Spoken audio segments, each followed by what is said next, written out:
भागवत गीता। इस भागवत गीता में मानव के लिए अनमोल वचन है जो हम सबको अच्छा विचार देता है और हमें जीने का अच्छा राह दिखाता है। नमस्कार मित्रों, आप सबका एक बार फिर से माता का ज्ञान चैनल पर आप सबका स्वागत है। भगवत गीता अध्याय 11 श्लोक 12। दिव्य सूर्य सहस्रस्य भवेदुपदुत्थिता यदि भाः सदृशी सा स्यात् भासस्तस्य महात्म्नः। दिव्य आकाश में सूर्य सहस्त्रस्य हजारों भवेद थे युगपत एक साथ उत्थिता उदय यदि भा प्रकाश सदृशी के तुल्य सव स्यात् हो भासर तेज तस्य उनका महात्मा परम पुरुष का। अनुवाद। यदि आकाश में हजारों सूर्य एक साथ उगते हैं तो भी उन सभी प्रकाश भगवानों के दिव्य रूप की उत्पत्ति नहीं हो सकती। संजय अब भगवान के विश्वरूपी दिव्य तेज का वर्णन करते हैं। इसकी चकित कर देने वाली दीप्ति का आभास के लिए वह मध्याह्न में एक साथ हजारों चमकते हुए सूर्यों के प्रकाश से इसकी तुलना करती है। वास्तव में भगवान की कृपा असीमित है और इसे सूर्य के तेज के साथ परिमाणित नहीं किया जा सकता है। वलों का अप्रकट का वर्णन प्रकटीकरण के द्वारा किया गया है। संजय ने यहाँ हजारों सूर्यों की उपमा देकर अपने अनुभव को व्यक्त किया है कि भगवान के विश्वरूप के तेजस्व के समतुल्य कोई नहीं है। भगवद गीता अध्याय 11 श्लोक 13। तत्राकस्त जगत कृत्स्न प्रविभक्तम नेग्धा अपस्यात् देव देवस्य शरीरे पांडवस्तादा। तत्र वहाँ एक स्थान पर संयोजन जगत ब्रह्मांड कृत्स्नम समस्त प्रविभक्तम विभाजित अनेकधा अनेक अपस्यात् देखा देव देव से परमात्मा के शरीर विश्वरूप में पांडव अर्जुन तदाताव। अनुवाद। अर्जुन ने देवों के उस दिव्य शरीर को उसी स्थान पर स्थित किया जहाँ सभी ब्रह्मांडों ने देखा था। भगवान के विश्वरूप के चमत्कारी दृश्यों का वर्णन करने के बाद संजय कहते हैं कि यह संपूर्ण विश्व को समेटे हुए हैं। इससे भी अधिक आश्चर्य की बात यह है कि अर्जुन ने श्री कृष्ण के शरीर में समग्र अस्तित्व का प्रतिपादन किया। उन्होंने अनंत ब्रह्मांडों की समग्र सृष्टि को उनके बहुसंख्यक आकाश गंगाओं और ग्रहों सहित भगवान के शरीर दिव्य के एक अंश में देखा।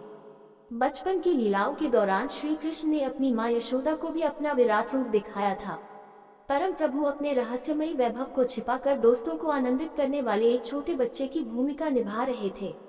श्री कृष्ण को अपना पुत्र समझकर यशोदा माता ने उन्हें बार बार मना किया कि बाद में भी मिट्टी खाने के लिए उन्हें कठोर दंड दिया और उन्हें अपने मुंह की सभा में कहा ताकि वह देख सके कि वे मिट्टी खा रहे हैं या नहीं। उस समय वह आश्चर्यचकित रह गया जब श्री कृष्ण ने अपनी योगमाया शक्ति को अपना मुख खोलकर उसे अपने विराट रूप का दर्शन कराया। यशोदा छोटी से लेकर बच्चों के चेहरों में अद्भुत आश्चर्य और वैभवों को देखकर बेसुध हो गईं। इस आश्चर्यजनक दृश्य के उपदेश से वह वशीभूत तारा मूर्छित हो गए और श्री कृष्ण के आक्षेप से वह अपनी सामान्य अवस्था में लौट आए, जिसमें विराट रूप को श्री कृष्ण ने माता यशोदा को उसी रूप में दिखाया था जिसमें वह अपने प्रिय मित्र अर्जुन के सानिध्य में दिखाई देते हैं। अब संजय श्री कृष्ण के विराट रूप के संबंध में अर्जुन की प्रतिक्रिया का वर्णन करेंगे। भगवद गीता अध्याय 11 श्लोक 14। ततः स विस्मयविष्टो हृष्टरोमा धनंजय प्रणम्य शिरसा देव कृतंजलिर्भाषत। ततः तब से वह विस्मय अविष्ट आश्चर्य से परिपूर्णता हृष्टरोमा रोंटे होना धनंजय अर्जुना प्रणम्य प्रणाम करके आइडिया सर के बल देवम भगवान को कृतंजलि हाथ मित्र अभाषत कहने लगा।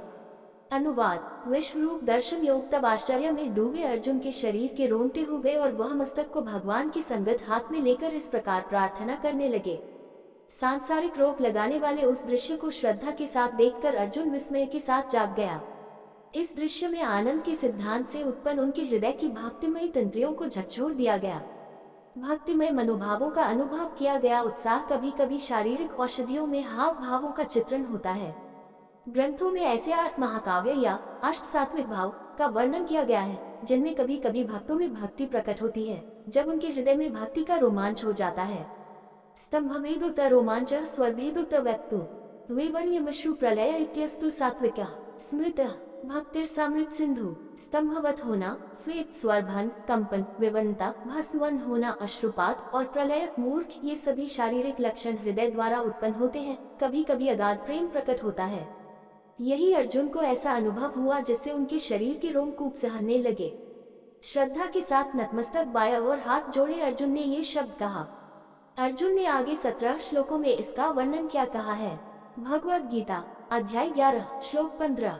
अर्जुन उवाच पश्यामि देवनस्तव देवदेहे सर्वांस्तथा भूतविशेषस्महन् ब्रह्माण्मीश कमलास्मस्मृशंशित सर्वानुरागांश्च दिव्यन्।